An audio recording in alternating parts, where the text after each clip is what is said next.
মালাকুল মাউত আজরাইল আলাইহিস সালাতু ওয়াস সালাম বাকি থাকবে। আল্লাহ জানেন কি জানেন না? আল্লাহ সব জানেন। তারপরেও জিজ্ঞেস করবেন, মাম বাকিয়া ইয়া মালাকাল মাউত, হে মালাকুল মাউত, আর কে বাকি আছে?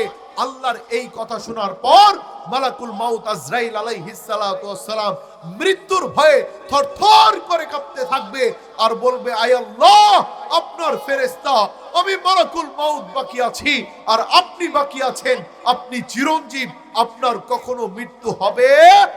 আল্লাহ তাআলা বলবেন, মালাকুল মাউত, তুমি এইবার আমার আরশের নিচে তাকাও, দেখো সেখানে কি লেখা। মালাকুল মাউত আরশের নিচে তাকাবে, দেখবে সেই জায়গায় স্পষ্ট আরবি ভাষায় লেখা, ইন্নী কাতাবতুল মাউতা আলা মান তাহতা আরশি, আমার আরশের নিচে যারা আছে প্রত্যেককেই মৃত্যু বরণ করতেই হবে, কেউ মৃত্যুর হাত থেকে বাঁচতে পারবে না। আমি যদি কাউকে বাঁচিয়ে রাখতাম, আমার হাবিব, আমার মাহবুব, আকাই নামদার, তাজদারে মদিনা, ফখরে দু আলম, মাহবুবে কিবরিয়া, জনাবে মুহাম্মদুর রাসূলুল্লাহ সাল্লাল্লাহু আলাইহি ওয়াসাল্লামকে বাঁচিয়ে রাখতাম।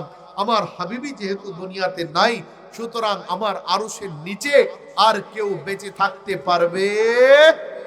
মালাকুল মাউত বলবে, আয় আল্লাহ, আপনার আরশের নিচে এই লেখা আছে। আল্লাহ তাআলা এরপরে জিজ্ঞাসা করবেন, মালাকুল মাউত, তুমি কোথায় অবস্থান করছো? মালাকুল মাউত বলবে, আয় আল্লাহ, আমিও তো আপনার আরশের নিচেই অবস্থান করছি। আল্লাহ তাআলা এরপরে বলবেন, মুত আনতা, অতঃপর তুমি মৃত্যুবরণ করো। আল্লাহ এই কথা বলার পর মৃত্যুর সাকারাতকে, মৃত্যুর যন্ত্রণাকে ওই মালাকুল মাউত আজরাইল আলাইহিস সালাতু ওয়াস সালামের উপরে ঢালবেন। ওই মৃত্যুর যাতনা ঢালবার পর, ওই মৃত্যুর কষ্ট মালাকুল মাউত আলাইহিস সালাতু ওয়াস সালামের উপরে ঢালার পর মালাকুল মাউত আলাইহিস সালাতু ওয়াস সালাম এত জোরে একটা চিৎকার দিবে, কিতাবে আসে ওই চিৎকারে আওয়াজে দুনিয়ার সমগ্র মানব জাতি, দুনিয়ার সমগ্র জিন জাতি, দুনিয়ার সমগ্র প্রাণীকুল যদি বেঁচে থাকতো, ওই মালাকুল মাউত আলাইহিস সালাতু ওয়াস সালামের এক চিৎকারের আওয়াজে সকলে কলিজা ফেটে মারা যেত। একবার বলেন আল্লাহু আকবার। আমার সম্মানিত হাজরিন, আমার ভাই, আমার বন্ধু, আল্লাহ তাআলা রব্বুল আলামিন আপনাকে আমাকে অল্প সময়ের একটা হায়াত, অল্প সময়ের একটা জীবন দিয়ে এই দুনিয়ার মধ্যে পাঠিয়েছেন। এই হায়াত অনেক বেশি লম্বা না, এই হায়াত অনেক বেশি দীর্ঘ না, একেবারে ছোট্ট একটা হায়াতের জীবন। এই জীবন আমরা চাইলেও শেষ হবে, না চাইলেও শেষ হবে, ঠিক কিনা ভাইয়ের আমার? আমরা কেউ এই দুনিয়ার মধ্যে চিরস্থায়ীভাবে থাকতে পারি নাই, আর কেউ পারবেও না।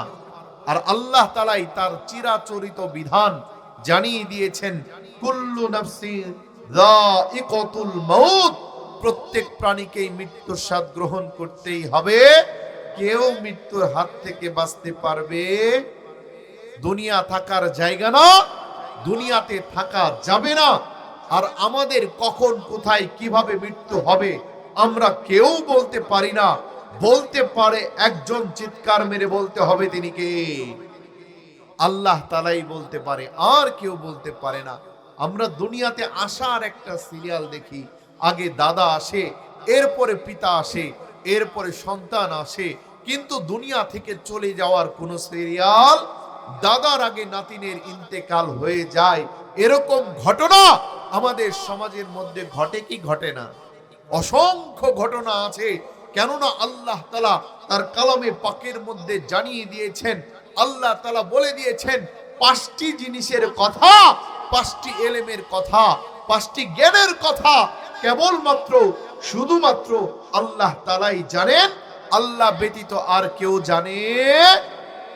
আল্লাহ তাআলা বলেন, ইন্নাল্লাহা ইনদাহু ইলমুস সাআ, কিয়ামত কবে, কোথায়, কিভাবে অনুষ্ঠিত হবে এইটাও জানে একমাত্র একজন। বলেন তো তিনি কে? আল্লাহ জানে। আল্লাহ ব্যতীত কিয়ামত কবে হবে এইটা কোনো ফেরেশতারাও জানে না, কোনো নবীও জানে না, আমাদের নবীও জানে না।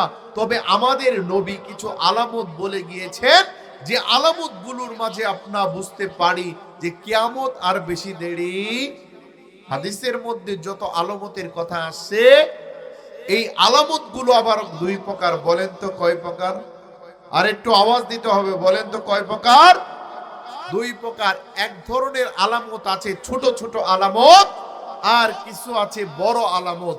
ছোট ছোট যে আলামত গুলো রয়েছে, 100-র অধিক আলামত রয়েছে। ওই 100-র অধিক আলামত ইতিপূর্বেই প্রকাশ পেয়ে গেছে। বলেন না আল্লাহু আকবার। এর দ্বারা বোঝা গেল কিয়ামত আর বেশি দেরি। আল্লাহর হাবিব আরেকটি হাদিসের মধ্যে জানিয়ে দিয়েছেন, কিয়ামতের বড় বড় 10টি আলামত রয়েছে। ওই 10টি আলামত প্রকাশ না পাওয়া পর্যন্ত কিয়ামত হতে পারে। তাহলে কয়টি জিনিসের এলেম আল্লাহ ব্যতীত আর কারো কাছে নাই? বলেন তো কয়টা? আওয়াজ দিতে হবে। আমার সম্মানিত হাজরিন, আমার ভাই, আমার বন্ধু, আজকের এই কুরআনুল কারীমের মজমা, তাফসীরুল কুরআন মাহফিল, এইটা একটা কুরআনের ক্লাসের মতো। আমি বলবো, আপনারা মুখ বন্ধ করে বসে থাকবেন, সেটা হবে না। আমার সাথে যখন আপনারাও বসবেন, আল্লাহ তাআলা রব্বুল আলামিন সুন্দর সুন্দর কথা তার এই অধম বান্দার জবান থেকে বের করে দিতে পারেন কি পারেন না? তাহলে 5টি জিনিসের এলেম আল্লাহ ব্যতীত কারো কাছে নাই। 1 নাম্বার, কিয়ামত কবে, কোথায়, কিভাবে অনুষ্ঠিত হবে আল্লাহ ব্যতীত কেউ জানে না। তবে আল্লাহর হাবিব কিছু আলামত বলে দিয়েছেন। এই আলামত সমূহের মধ্যে কিছু ছোট, কিছু বড়। ছোট ছোট আলামত 100-র অধিক, অধিকাংশই প্রকাশ পেয়ে গেছে। 10টা আলামত এখনো প্রকাশ পায়। এই 10টা আলোচনা ইনশাআল্লাহ আমি 10টা আলামত আপনাদের সামনে উপস্থাপন করব। তার আগে ভূমিকায় কিছু কথা বলতে চাই। আমার ভাই, আমার বন্ধু, যে কথা বলছিলাম, আল্লাহ তাআলা আপনাকে আমাকে ছোট্ট হায়াত, ছোট্ট জীবন দিয়ে দুনিয়ার মধ্যে পাঠিয়েছেন। এই হায়াত অনেক বেশি লম্বা না, এই হায়াত অনেক বেশি দীর্ঘ না, ঠিক কিনা ভাইয়ের আমার? আমরা অনেক সময় মনে করি যে এই দুনিয়াতে অনেক কিছু করার বাকি। একটা বাড়ি করেছি, আরেকটা বাড়ি করতে হবে। একটা গাড়ি কিনেছি, আরেকটা গাড়ি কিনতে হবে। অনেক সময় এরকম মনে ভাব আসে, আমার বাড়ি, আমার গাড়ি, আমার টাকা, আমার ধন, আমার সম্পদ মনে আসে কি আসে না? আসে না। কিন্তু দুনিয়ার বাস্তবতা হলো, গত কয়েকদিন আগের ঘটনা, ঢাকা শহরের একজন শিল্পপতি মারা গিয়েছে। সে তার সারা জীবনের অর্থ দিয়ে, সারা জীবনের সম্পদ দিয়ে 5 তলা বিশিষ্ট একটি বাড়ি নির্মাণ করবেন। শুধুমাত্র কেবলমাত্র 4 কোটি টাকা খরচ করে 1 তলা নির্মাণ করেছেন। বলেন তো কয় তলা? 1 তলা নির্মাণ মাত্র করেছেন। 1 টাকা 2 টাকা খরচ করে না, 4 কোটি টাকা খরচ করে কেবলমাত্র 1 তলা নির্মাণ করেছেন। কয়েকদিনের মধ্যেই আল্লাহর ওই বান্দা অসুস্থ হয়ে গেছে। তার অনেকগুলো সন্তান ছিল, সন্তানরা হসপিটালে নিয়ে গিয়েছে। হসপিটালে নিয়ে যাওয়ার পর 1 দিন 2 দিন চিকিৎসাধীন অবস্থায় ইন্না লিল্লাহি ওয়া ইন্না ইলাইহি রাজিউন দুনিয়াতে থাকতে পারে। এমন কি আশ্চর্যের কথা হলো, তার সন্তানরা 1 সেকেন্ডের জন্যও তাকে ওই 4 কোটি টাকা খরচ করা বাড়িতে তুলে নাই। এইটাই দুনিয়া। দুনিয়াতে থাকা যাবে না, দুনিয়া থাকার জায়গা না, ঠিক কিনা ভাইয়েরা আমার? আল্লাহ তাআলা আপনাদের সবাইকে কবুল করেন। সকলে একবার আওয়াজ দিয়ে বলেন আমিন। আমার সম্মানিত হাজরিন, ভাই বন্ধু, দুনিয়া শুরু থেকে এই পর্যন্ত যত মানব জাতি দুনিয়াতে আসছে, কিয়ামত পর্যন্ত যত মানব জাতি এই দুনিয়ার মধ্যে আসবে, প্রত্যেকটা মানুষের দিলের চাহাত, প্রত্যেকটা মানুষের দিলের তামান্না হলো কিভাবে আমরা দুনিয়ার জীবনেও সুখ, শান্তি, সমৃদ্ধিতে থাকি এবং আখিরাতের জীবনে আল্লাহ তাআলার জান্নাত পাই, ঠিক কিনা ভাইয়ের আমার? আর জান্নাত পাওয়া হচ্ছে সর্বোচ্চ সফলতা। আল্লাহ তাআলা তার কালামে পাকে জানিয়ে দিয়েছেন, ফামান যুহজিয়া আনিন নার ওয়া উদখিলাল জান্নাতা ফাকাদ ফাজ। আল্লাহ তাআলা বলেন, ওই আখিরাতের অনন্তকালের জীবনে যাদেরকে জাহান্নামের আগুন থেকে বাঁচিয়ে জান্নাত দেয়া হবে, তারাই হবে সর্বোচ্চ সফলতার মালিক। বলেন না সুবহানাল্লাহ? ওই জান্নাত পাইতে চাই তো ভাই ইনশাআল্লাহ। জান্নাত পাওয়ার শর্টকাট কিছু আমল রয়েছে। ওই আমলগুলো আমার আজকের আলোচনার মধ্যে আপনাদের সামনে তুলে ধরতে চাবো। আপনারা যদি শেষ পর্যন্ত থাকেন ইনশাআল্লাহ। অনেক ভাই চলে আসছেন, মাঠটা এখন একটু ভরপুর লাগতেছে না ভাই? ইনশাআল্লাহ, ইনশাআল্লাহ আরো 10 থেকে 15 মিনিট পরে আরেকটা নারায়ে তাকবীর, আল্লাহু আকবারের ধ্বনি দিব। ইনশাআল্লাহ মাঠটা কানায় কানায় ভরে যাবে। একবার সবাই বলেন ইনশাআল্লাহ। বলছিলাম আমার সম্মানিত হাজরিন ভাই বন্ধু, 5টা জিনিসের এলেম আল্লাহ ব্যতীত আর কারো কাছে নাই। 1 নাম্বার, ইন্নাল্লাহা ইনদাহু ইলমুস সাআ, কিয়ামত কবে কোথায় কিভাবে অনুষ্ঠিত হবে আল্লাহ ব্যতীত আর কেউ জানে। 2 নাম্বার, ওয়ায়ুনাজ্জিলুল গায়স, এই জমিনের মধ্যে কবে কোথায় কিভাবে কি পরিমাণে বৃষ্টি হবে এইটাও জানে একমাত্র একজন। বলেন তো তিনি কে? আল্লাহর নামটা আরেকটু আওয়াজ নিয়ে মজা নিয়ে নিতে হবে। বলেন তো তিনি কে?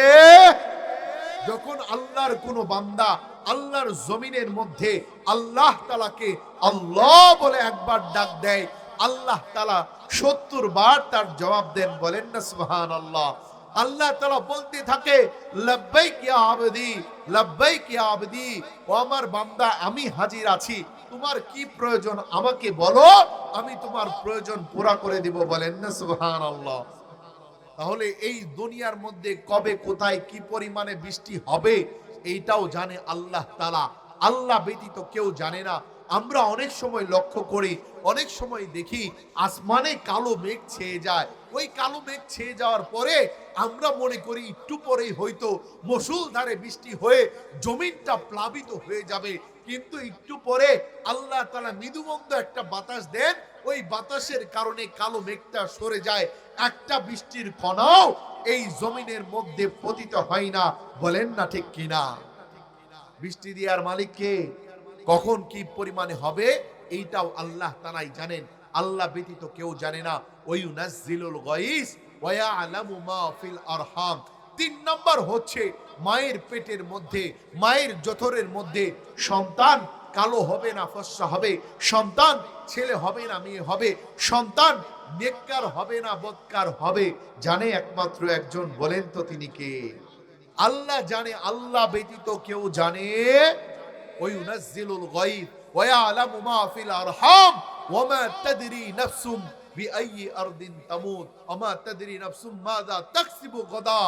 4 নাম্বার হচ্ছে আগামীকাল আমাদের জীবনে কি আসবে, আগামীকাল কতটুকু রিজিক অন্বেষণ করব, আগামীকাল আমি আপনি কোথায় থাকব জানে একমাত্র একজন। বলেন তো তিনি কে? আল্লাহ জানে, কেউ জানে না। আমরা অনেক সময় চিন্তা করে রাখি, অনেক সময় ভাবনা করে রাখি যে আগামীকাল সকালে বাসে উঠে টাঙ্গাইল থেকে আমি ঢাকা শহরে যাব। সকালবেলা ওঠার পর এমন পেটের ব্যথা শুরু হয়, হসপিটালে বেডে আমাদের জায়গা হয়। বলেন তো ঠিক কিনা? তো আগামীকাল আমাদের জীবনে কি আসবে জানে আল্লাহ তাআলা, আল্লাহ ব্যতীত কেউ জানে না। হচ্ছে আমাদের মৃত্যু কবে কোথায় কিভাবে হবে এইটাও জানে আল্লাহ তাআলা, আল্লাহ ব্যতীত আর কেউ জানে? আমাদের প্রত্যেককে একদিন না একদিন অবশ্যই অবশ্যই মৃত্যুবরণ করতেই হবে। আমাদের যে জানকে কবজ করবে, গোটা বিশ্বের সমগ্র মানব জাতির জানকে যে কবজ করবে ফেরেশতা, সেই ফেরেশতাটার নাম কি বলেন তো? মালাকুল মাউত আজরাইল আলাইহিস সালাতু ওয়াস সালাম। ওই মালাকুল মাউতকেও একদিন না একদিন মৃত্যুবরণ করতেই। কিতাবের মধ্যে ঘটনা আসছে, আমার ভাই আমার বন্ধু, আপনাদেরকে মালাকুল মাউত আজরাইল আলাইহিস সালাতু ওয়াস সালামের মৃত্যুর ঘটনা আপনাদেরকে শোনায় যেতে চাই। তবে শর্ত হচ্ছে কথাগুলো দিলের কানে শোনার চেষ্টা করবেন, দিলের কানে বোঝার চেষ্টা করবেন। অত্র এলাকার মা বোনদের প্রতি উদাত্ত আহ্বান জানাচ্ছি, আপনাদের জন্য আলোচনা আছে, কথাগুলো দিলের কানে আপনারাও শোনার চেষ্টা করেন, বুঝার চেষ্টা করেন।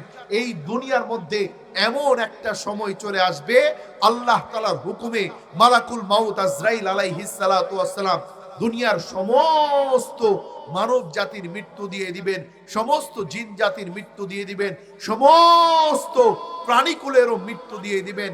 আল্লাহ সব জানেন, তারপরও মালাকুল মাউত আজরাইল আলাইহিস সালাতু ওয়াস সালামকে জিজ্ঞেস করবেন, মান বাকিয়া ইয়া মালাকুল মাউত, হে মালাকুল মাউত আর কে বাকি আছে? মালাকুল মাউত বলবে, লা আলাল আরদি, এই জমিনের মধ্যে কেউ বাকি নাই। যারা বড় বড় দালান কোঠার মধ্যে ছিল তাদের জানকেও উঠানো হয়েছে, যারা কুঁড়ে ঘরের মধ্যে ছিল, সনের ঘরের মধ্যে ছিল, তাদের জানকেও উঠানো হয়েছে। দুনিয়াতে কেউ বাকি?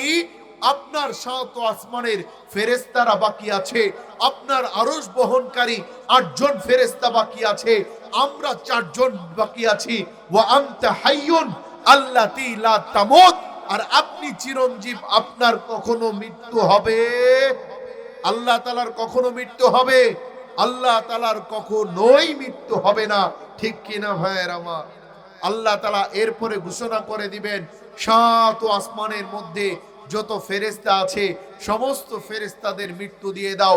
আল্লাহ তাআলার এক হুকুমে সেই দিন মালাকুল মাউত আজরাইল আলাইহিস সালাতু ওয়াস সালাম সাত আসমানের ফেরেশতাদের মৃত্যু দিয়ে দিবেন। আল্লাহ সব জানেন, তারপরেও জিজ্ঞেস করবেন, মাম বাকিয়া ইয়া মালাকাল মাউত, হে মালাকুল মাউত, আর কে বাকি আছে?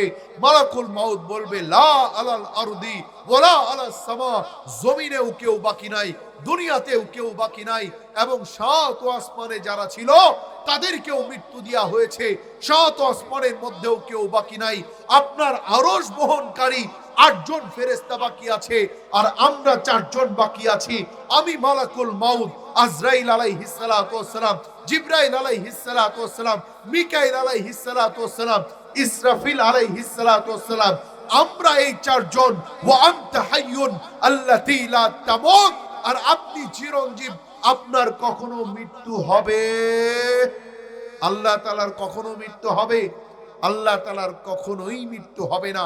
এবার আল্লাহ তাআলা তার ফরমান শুনিয়ে দিবেন, বলবেন, আমার আরশ বহনকারী যে 8 জন বড় বড় ফেরেশতা রয়েছে তাদের মৃত্যু দিয়ে দাও।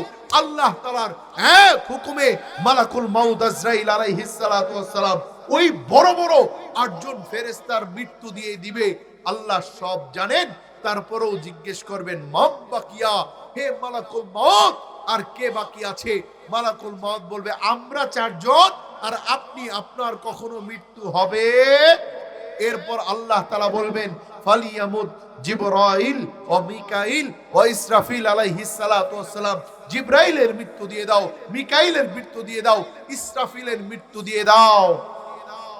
আল্লাহর এই কথা শুনে আল্লাহর আরশ কাঁপা উঠবে। বলেন, কি কাঁপা উঠবে? আরশ কাঁপা উঠবে। একবার বলেন না আল্লাহু আকবার। এরপরে আল্লাহ তাআলা রব্বুল আলামিন তার হুকুম, তার ফরমান মালাকুল মাউত আজরাইল আলাইহিস সালাতু ওয়াস সালামকে জানিয়ে দিবেন, হে মালাকুল মাউত, আমার ফেরেশতা জিবরাইল, আমার ফেরেশতা মিকাইল, আমার ফেরেশতা ইসরাফিল, এই 3 জন বড় বড় ফেরেশতাদের মৃত্যু দিয়ে দাও। আল্লাহর এই কথা শুনে আল্লাহর আরশ কেঁপে উঠবে। আরশ আল্লাহ তাআলার কাছে বলবে, আয় আল্লাহ, সৃষ্টির শুরুতে আপনি এই সমস্ত বড় বড় ফেরেশতাদেরকে বানিয়েছেন, তাদের কেউ মৃত্যু দিয়ে দিবেন। আল্লাহ তাআলা রব্বুল আলামিন বলবেন, উসকুত কাতাবতুল মাউতা আলা মান তাহতা আরশি, হে আমার আরশ, চুপ থাকো, আমার আরশের নিচে যারা আছে সবাইকে মৃত্যুবরণ করতেই হবে, কেউ মৃত্যুর হাত থেকে বাঁচতে পারবে?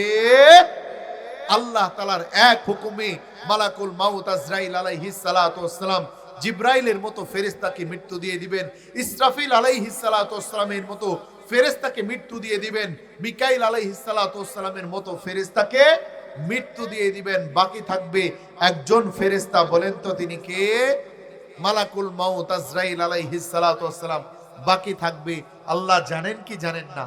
আল্লাহ সব জানেন, তারপরেও জিজ্ঞেস করবেন, মাম বাকিয়া ইয়া মালাকাল মাউত, হে মালাকুল মাউত, আর কে বাকি আছে? আল্লাহর এই কথা শোনার পর মালাকুল মাউত আজরাইল আলাইহিস সালাতু ওয়াস সালাম মৃত্যুর ভয়ে থরথর করে কাঁপতে থাকবে আর বলবে, আয় আল্লাহ, আপনার ফেরেশতা, আমি মালাকুল মাউত বাকি আছি, আর আপনি বাকি আছেন, আপনি চিরঞ্জীব, আপনার কখনো মৃত্যু হবে? আল্লাহ তাআলা বলবেন, মালাকুল মাউত, তুমি এইবার আমার আরশের নিচে তাকাও, দেখো সেখানে কি লেখা। মালাকুল মাউত আরশের নিচে তাকাবে, দেখবে সেই জায়গায় স্পষ্ট আরবি ভাষায় লেখা, ইন্নী কাতাবতুল মাউতা আলা মান তাহতা আরশি, আমার আরশের নিচে যারা আছে প্রত্যেককেই মৃত্যুবরণ করতেই হবে, কেউ মৃত্যুর হাত থেকে বাঁচতে পারবে না। আমি যদি কাউকে বাঁচিয়ে রাখতাম, আমার হাবিব, আমার মাহবুব, আকাই নামদার, তাজদারে মদিনা, ফখরে দু আলম, মাহবুবে কিবরিয়া, জনাবে মুহাম্মদুর রাসূলুল্লাহ সাল্লাল্লাহু আলাইহি ওয়াসাল্লামকে বাঁচিয়ে রাখতাম। আমার হাবিবি যেহেতু দুনিয়াতে নাই, সুতরাং আমার আরশের নিচে আর কেউ বেঁচে থাকতে পারবে? মালাকুল মাউত বলবে, আয় আল্লাহ, আপনার আরশের নিচে এই লেখা আছে, আল্লাহ তাআলা এরপরে জিজ্ঞাসা করবেন, মালাকুল মাউত তুমি কোথায় অবস্থান করছো? মালাকুল মাউত বলবে, আয় আল্লাহ আমিও তো আপনার আরশের নিচেই অবস্থান করছি। আল্লাহ তাআলা এরপরে বলবেন, মুত আনতা, অতঃপর তুমি মৃত্যুবরণ করো। আল্লাহ এই কথা বলার পর মৃত্যুর সাকারাতকে, মৃত্যুর যন্ত্রণাকে ওই মালাকুল মাউত আজরাইল আলাইহিস সালাতু ওয়াস সালামের উপরে ঢালবেন। ওই মৃত্যুর যাতনা ঢালবার পর, ওই মৃত্যুর কষ্ট মালাকুল মাউত আলাইহিস সালাতু ওয়াস সালামের উপরে ঢালার পর মালাকুল মাউত আলাইহিস সালাতু ওয়াস সালাম এত জুড়ে একটা চিৎকার দিবে, কিতাবে আসে ওই চিৎকারের আওয়াজে দুনিয়ার সমগ্র মানব জাতি, দুনিয়ার সমগ্র জিন জাতি, দুনিয়ার সমগ্র প্রাণীকুল যদি বেঁচে থাকতো, ওই মালাকুল মাউত আলাইহিস সালাতু ওয়াস সালামের এক চিৎকারের আওয়াজে সকলে কলিজা ফেটে মারা যেত। একবার বলেন না আল্লাহু আকবার, আর একটু আওয়াজ দিয়ে বলেন না আল্লাহু আকবার। এত জুড়ে একটা চিৎকার দিবে, এরপরে একটা কসম খাবে, বিইজ্জাতিকা ওয়া জালালিক, আয় আল্লাহ আপনার ইজ্জত আর জালালের কসম করে বলি, মৃত্যুর যে এত কষ্ট, মৃত্যুর যে এত যাতনা, এইটা যদি আমি মালাকুল মাউত আগে জানতাম, কোন মুমিন মুসলমানের রূহকে আমি মালাকুল মাউত উঠাইতাম। মৃত্যুবরণ করতে হবে কি হবে না? ওই অন্ধকার কবরে যেতে হবে কি হবে না? আমার ভাই, আমার বন্ধু, কথাগুলো দিলের কানে বোঝার চেষ্টা করেন।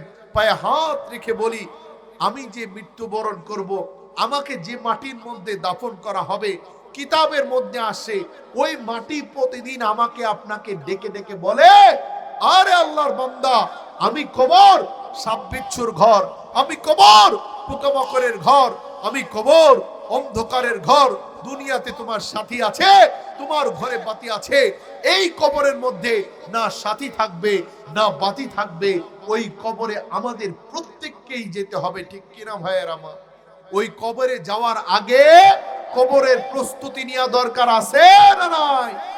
আজকে আমরা দুনিয়া সাজাইতে ব্যস্ত, আখেরাতের চিন্তা করি না। কিন্তু আমি আপনাদের পায়ে হাত রেখে বলে যেতে চাই, দুনিয়া ধোকার জায়গা ছাড়া কিচ্ছু, আমার মাল আমার সম্পদ ততক্ষণ আছে যতক্ষণ আমার চোখ দুটা খোলা আছে। চোখ দুইটা যেদিন বন্ধ হয়ে যাবে, সাথে সাথেই সমস্ত কিছু আমার থেকে পৃথক হয়ে যাবে, কোনো কিছু আমার থাকবে। একটা উদাহরণ দিলে বুঝে আসবে।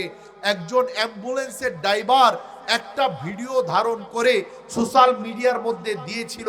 ওই ভিডিওটা দেখে অঝোর ধারায় চোখের মধ্যে কান্না চলে আসছিল। 2 বছর আগের ঘটনা। অ্যাম্বুলেন্সের ড্রাইভার ওই ভিডিওর মধ্যে বলতেছিল, এই যে দেখেন আমি গাড়ি চালাচ্ছি, অ্যাম্বুলেন্স চালাই, মৃতদেহ নিয়ে রোগীদেরকে নিয়ে বিভিন্ন প্রান্তে যাই, তবে আজকে একটা মৃত লাশকে নিয়ে যাচ্ছি। দেখেন পিছনের দিকে তাকান, তার সাথে তার বিবিও নাই, তার সাথে তার বাচ্চাও নাই, তার সাথে তার সন্তানও নাই, অন্য অন্য আত্মীয় স্বজন কেউ তার সাথে নাই।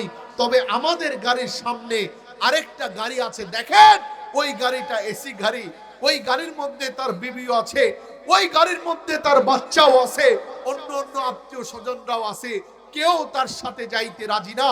তারা বলে আমাদের হাতে টাকা ধরিয়ে দিয়ে বলেছে এই লাশটাকে অমুক জায়গায় পৌঁছিয়ে দিবেন, আমরা তার সাথে যাইতে রাজি না। ছোট ছোট সন্তানরা ভয় পাইতে পারে এই ব্যক্তিটা যে লাশ হয়ে পড়ে আছে, এই ব্যক্তি তার সারা জীবনের পরিশ্রম দিয়ে, সারা জীবনের মেহনত দিয়ে যারা এসি গাড়িতে বসা তাদেরকে ভালো রাখতে চেয়েছে, যখন চক্ষুটা বন্ধ হয়ে গেছে, সমস্ত সম্পর্ক শেষ, কেউ তার সাথে তার কবর পর্যন্ত যাইতেও রাজি না। এইটাই দুনিয়া, ঠিক কিনা ভাইয়ের আমার?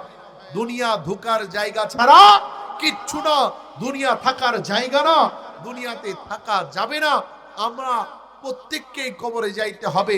অনেক সময় মানুষ, উলামায়ে কেরাম, দাওয়াত তাবলীগের মেহনতের ভাইরা যখন বলে ভাই মসজিদে চলেন, ভাই আল্লাহর রাস্তায় চলেন, তখন আমরা বলি আমাদের দোকানের ব্যস্ততা, আমাদের চাকরির ব্যস্ততা, আমাদের ক্ষেত খামারের ব্যস্ততা, বলে কি বলি না?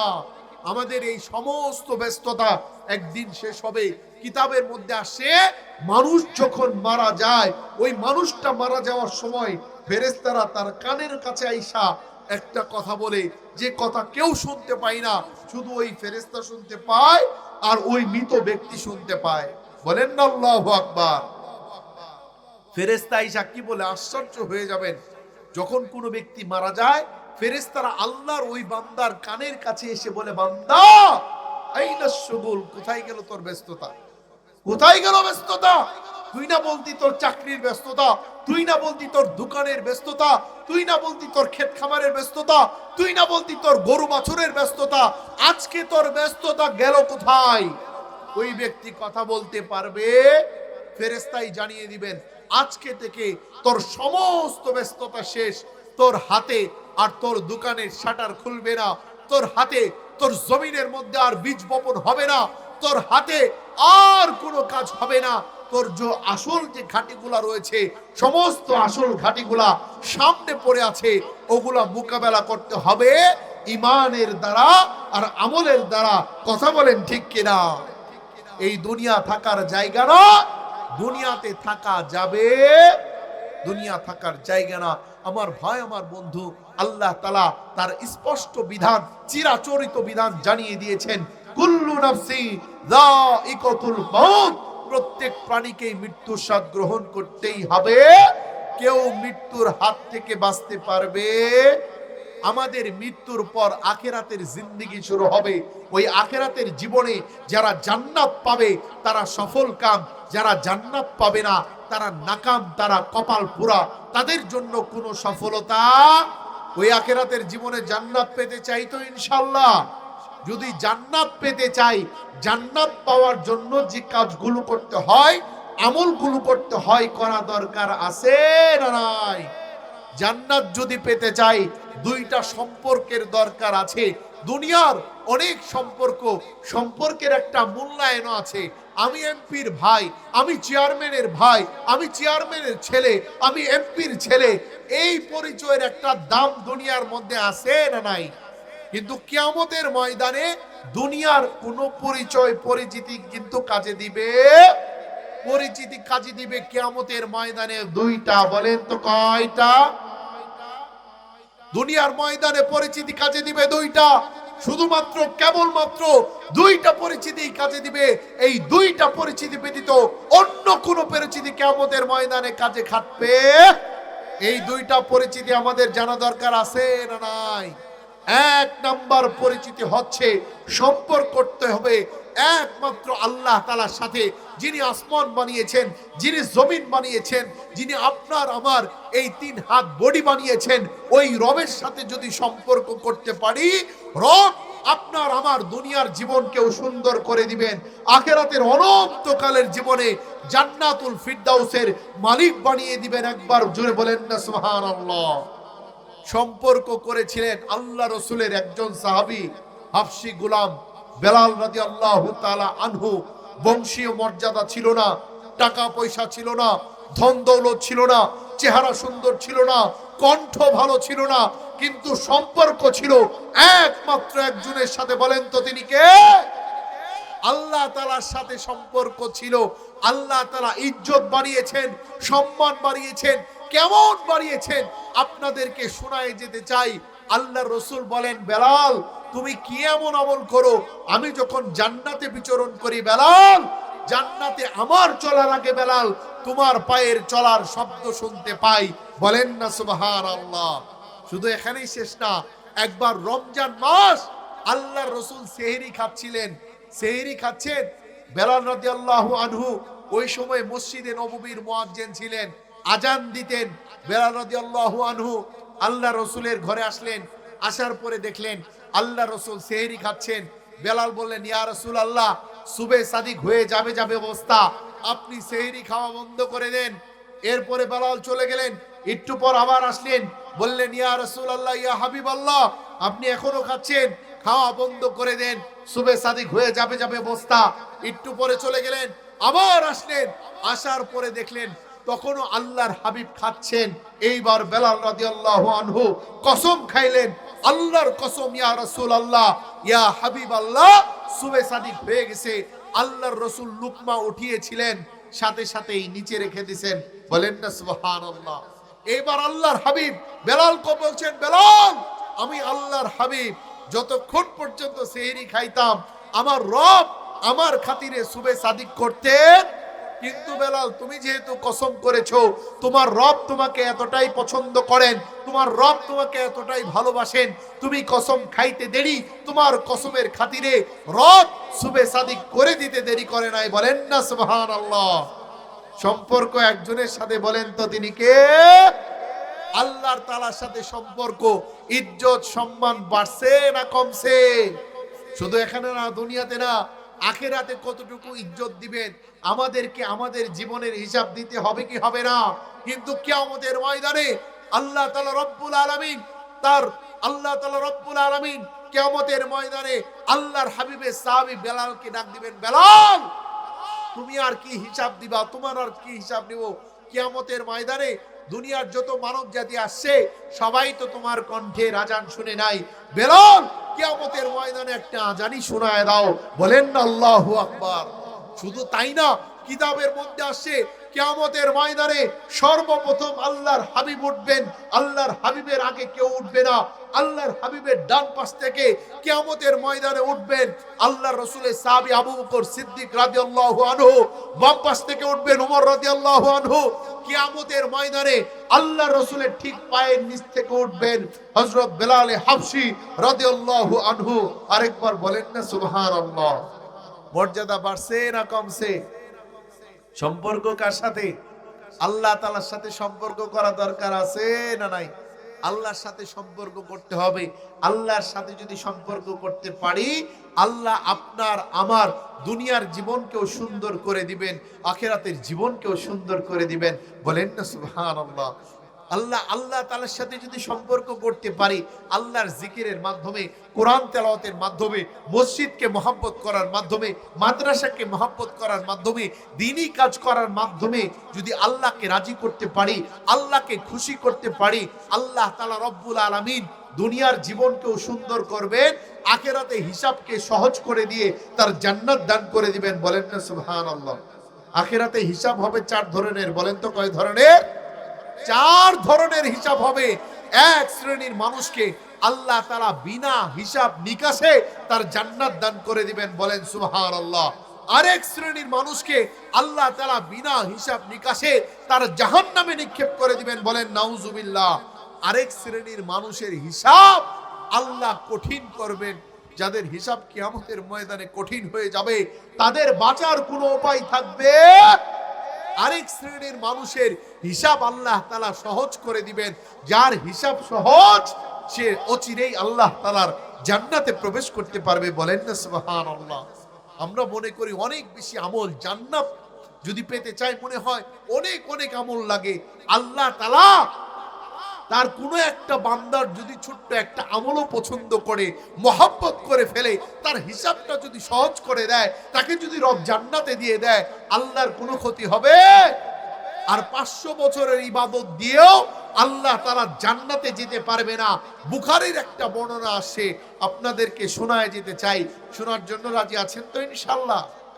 বনি ইসরাইলের এক আবেদ, ইবাদত গুজার, 500 বছর ইবাদত করেছে।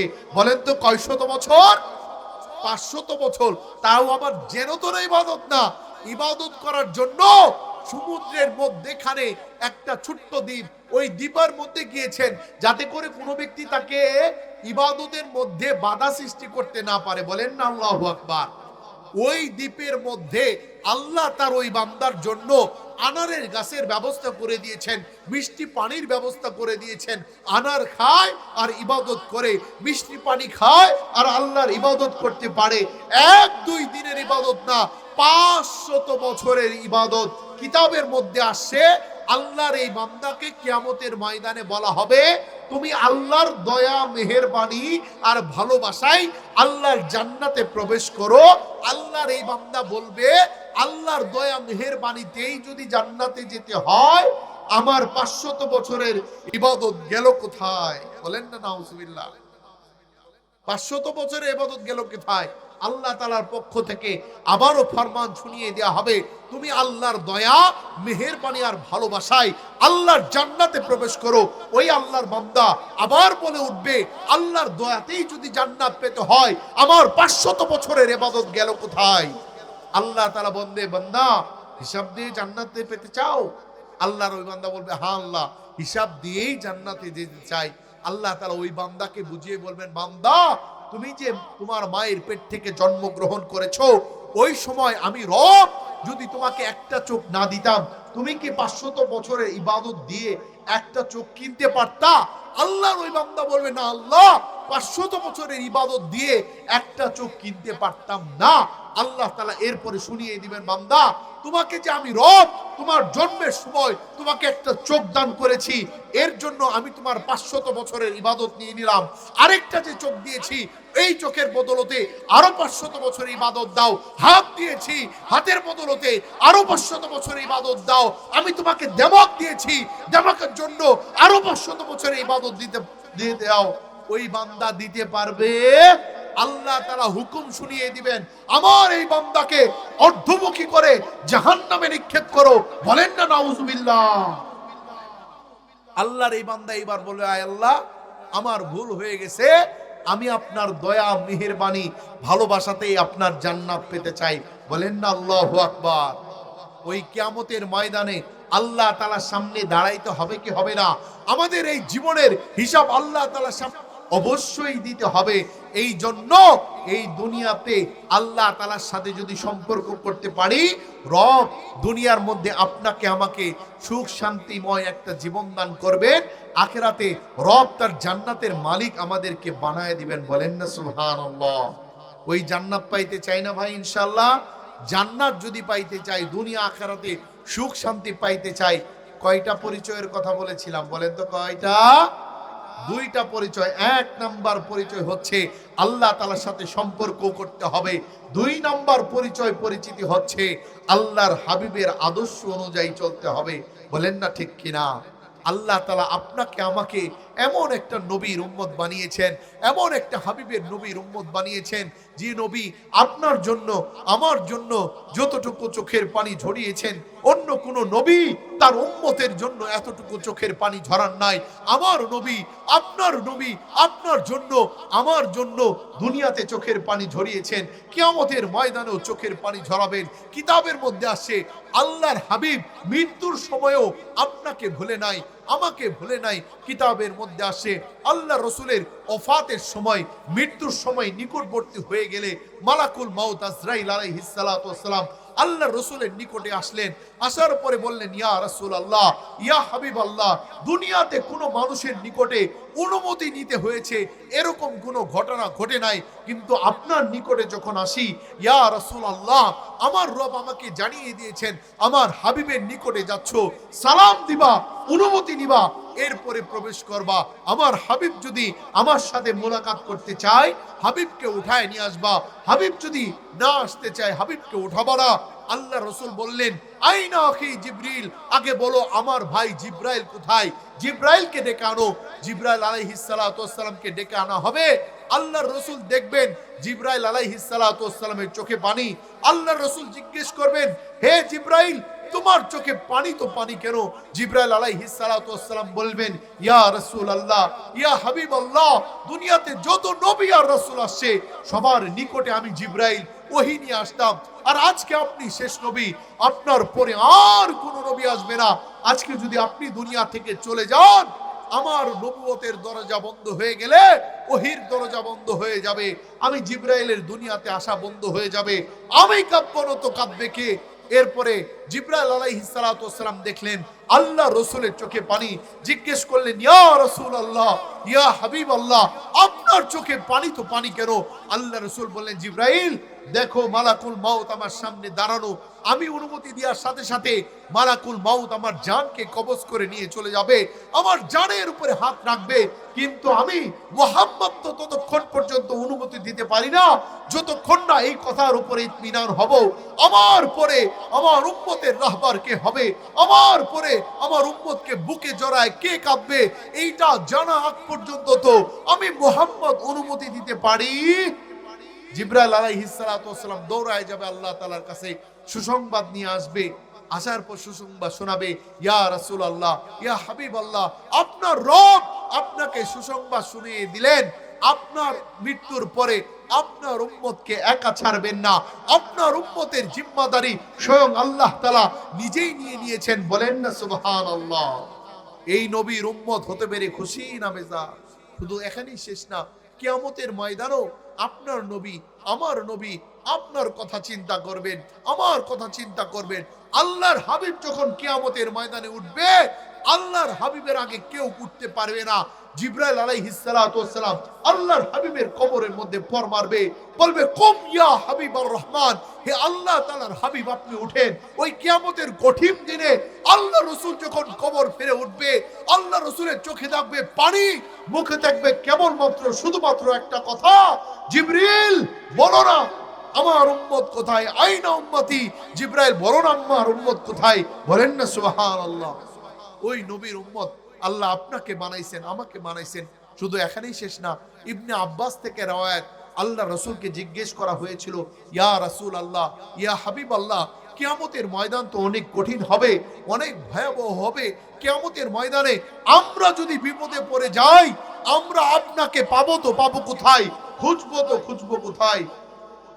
আল্লাহর হাবিব জানায় দিলেন, কিয়ামতের ময়দানে তোমরা আমাকে পুল সিরাতের নিকটে খুঁজো, সেখানে হয়তো বাবা। জিজ্ঞেস করলেন, ইয়া রাসূলুল্লাহ, ইয়া হাবিবাল্লাহ, পুল সিরাতের নিকটে আপনি করবেন তো করবেন কি? আল্লাহ রাসূল বললেন, পুল সিরাতের নিকটে আমি এই জন্য যাব, আমার কোন উম্মত যদি ওই পুল সিরাতের নিকটে গিয়েও ধরা খেয়ে যায়, আমার উম্মত আমার প্রতি যে পরিমাণে দুরূদ পড়েছিল, ওই দুরূদগুলা উম্মতের উপরে ঢেলে দিয়ে উম্মতকে পুল সিরাত পার করায় দিব। বলেন না সুবহানাল্লাহ। এরপরে জিজ্ঞাসা করলেন, ইয়া রাসূলুল্লাহ, পুল সিরাতের নিকটেও যদি আপনাকে না পাই, খুঁজবো তো খুঁজবো কোথায়? আল্লাহ রাসূল বললেন, তাহলে তোমরা আমাকে মিজানের পাল্লার নিকটে খুঁজো, সেখানে হয়তো পাবা। জিজ্ঞেস করা হলো, ইয়া রাসূলুল্লাহ, ইয়া হাবিবাল্লাহ, ওই মিজানের পাল্লার নিকটেও যদি আপনাকে না পাই, খুঁজবো তো খুঁজবো কোথায়? আল্লাহর হাবিব বললেন, তাহলে তোমরা আমাকে হাউজে কাউসারের নিকটে খুঁজো, সেখানে হয়তো পাবা। জিজ্ঞেস করলেন, ইয়া রাসূলুল্লাহ, ইয়া হাবিবাল্লাহ, ওই হাউজে কাউসারের নিকটে আপনি করবেন তো করবেন কি? আল্লাহর হাবিব জানায় দিলেন, কিয়ামতের ময়দানে আমার উম্মতগুলো যখন পিপাসার্ত হয়ে যাবে, আমার রব আমাকে হাউজে কাউসার দান করবেন। ওই কিয়ামতের কঠিন দিনে আমি ওই পেয়ালা নিয়ে নিজ হাতে আমি আমার উম্মতদেরকে হাউজে কাউসারের পানি পান করাবো। হাউজে কাউসারের পানি মধুর চাইতেও মিষ্টি, দুধের চাইতেও সাদা। ওই পানি একবার পান করতে পারলে জান্নাতে যাওয়া পর্যন্ত উম্মতের আর পিপাসা লাগবে না। বলেন না সুবহানাল্লাহ। আল্লাহর হাবিব কিয়ামতের ময়দানে উম্মতদেরকে হাউজে কাউসারের পানি পান করাবেন, কিন্তু একটা পর্যায়ে এরকম চলে আসবে, আল্লাহ রাসূল উম্মতকে দেখতে পারবেন না, উম্মত আল্লাহ রাসূলকে দেখতে পারবে না। আল্লাহর হাবিবের মাঝে উম্মতের মাঝে পর্দা পইরা যাবে। আল্লাহর হাবিব আল্লাহ তাআলার কাছে বলবে, আয় আল্লাহ, এদেরকে তো আমি চিনি, আমার উম্মত, তাদের মাঝে আর আমার মাঝে পর্দা পড়ে গেল তো গেল কেন? আল্লাহ তাআলা স্পষ্ট জানায় দিবেন, হাবিব, এরা আপনার ওই সমস্ত উম্মত যারা আপনার পরে আপনার সুন্নতের উপরে আমল করে। একটু চিন্তা করে দেখেন, দুনিয়াতে যদি আল্লাহর হাবিবের আদর্শ অনুযায়ী যদি জীবন গঠন না করি, কিয়ামতের ময়দানে যদি আল্লাহর হাবিবের হাতে হাউজে কাউসারে পানি না পান করতে পারি, আমার মতো আপনার মতো কপাল পোড়া একটাও থাকবে? ওই নবীর মহব্বত অন্তরের মধ্যে থাকা দরকার আছে না নাই? নবীর মহব্বত থাকতে হবে। নবীর মহব্বত যদি না থাকে, সাচ্চা ইমানদার হইতে পারবো? সাহাবায়ে কেরাম তো তারা তাদের জীবনটা পর্যন্ত আল্লাহ রসুলের জন্য দিয়ে দেওয়ার জন্য পাগল ছিল, ঠিক কিনা ভাইয়ের আমার? উহুদের প্রান্তে যখন সাহাবায়ে কেরাম বিক্ষিপ্ত হয়ে গেল, চতুর্দিক থেকে তীর আসতে শুরু করলো, আল্লাহর হাবিবের 10 থেকে 15 জন সাহাবায়ে কেরাম আল্লাহর হাবিবকে চতুর্দিক থেকে ঘিরে নিলেন। চতুর্দিক থেকে তীর আসে, সাহাবায়ে কেরাম নিজের বুকটা পাইতে দেয়। এরপর তীরটা যখন বুকের মধ্যে লাগে, নিজের বুকের দিকে তাকাই না, পিছনে তাকিয়ে দেখে আল্লাহ রসুল সুরক্ষিত আছে কিনা। বলেন না আল্লাহু আকবার। আমি কুরবান যাই আল্লাহ রসুলের আরেকজন সাহাবার উপরে। ওই আল্লাহ রসুলের সাহাবী নাম কাতাদা ইবনে নুমান রাদিয়াল্লাহু আনহু, যেদিক থেকে তীর আসে লাফ দিয়ে সেদিকে চলে যায়। একটা তীর হঠাৎ করে আইসা ওই কাতাদা ইবনে নুমানের চোখের মধ্যে ঢুকে গেছে। আল্লাহর হাবিব দেখলেন দেখার পর আল্লাহর হাবিব নিজ হাতে টান দিয়ে তীরটাকে বের করার পর চোখের মণিটা বের হয়ে গেছে। বলেন না আল্লাহু আকবার। আল্লাহর হাবিব নিজ হাতে ওই মণিটা বের করে কাতাদার চোখে লাগিয়ে দিয়ে দোয়া করেছে, আয় আল্লাহ, এই কাতাদা আপনার হাবিবের জন্য তার চোখটাকে শহীদ করে দিয়েছে, আপনি চোখটাকে ভালো করে দেন। আল্লাহর হাবিব দোয়া করতে দেরি, রব আরশে আজিমের মালিক চোখটাকে ভালো করে দিতে দেরি করে নাই। বলেন না আল্লাহু আকবার। শুধু তাই না, সাহাবায়ে কেরাম বলেন কাতাদা ইবনে নুমান যতদিন জীবিত ছিল ওই চোখ থেকে শুধু নূর চমকাইতে থাকতো। বলেন না আল্লাহু আকবার। সাহাবায়ে কেরাম নিজের জানটা দিতেও দ্বিধাবোধ করতেন। শুধু সাহাবায়ে কেরাম না, একজন মহিলা সাহাবীর ঘটনা কিতাবে আসে, ওই উহুদের যুদ্ধে যখন আল্লাহর রাসূল মাথার মধ্যে আঘাতপ্রাপ্ত হইলেন, সাহাবায়ে কেরাম বিক্ষিপ্ত হয়ে গেছে, আল্লাহর রাসূল অসুরক্ষিত। ওই যুদ্ধের ময়দানে সাহাবায়ে কেরামদের সাথে মহিলা সাহাবীরাও যাইতেন, এই জন্যই যাইতেন সাহাবায়ে কেরাম আহত হয়ে গেলে সাহাবায়ে কেরামদেরকে সেবা করবেন, পানি পান করাবেন। এক মহিলা যার নাম উম্মে আমারা, ওই উম্মে আমারা উহুদের ময়দানে যখন দেখলেন আল্লাহর রাসূল আঘাতপ্রাপ্ত হয়ে গেছেন, ওই উম্মে আমারা পানির কলসি ফেলে দিয়ে আল্লাহর রাসূলকে সুরক্ষিত করবার জন্য তরবারি নিয়ে দাঁড়িয়ে গেলেন। এরপরে কিতাবের মধ্যে আসে আল্লাহ রাসূল বলেন, আমি উহুদের ময়দানে যখন ডানে তাকাচ্ছিলাম, বামে তাকাচ্ছিলাম, সামনে তাকাচ্ছিলাম, পিছনে তাকাচ্ছিলাম, সব দিকেই দেখছিলাম উম্মে আমারা সে তরবারি নিয়ে আমাকে সুরক্ষিত করছে। বলেন না আল্লাহু আকবার।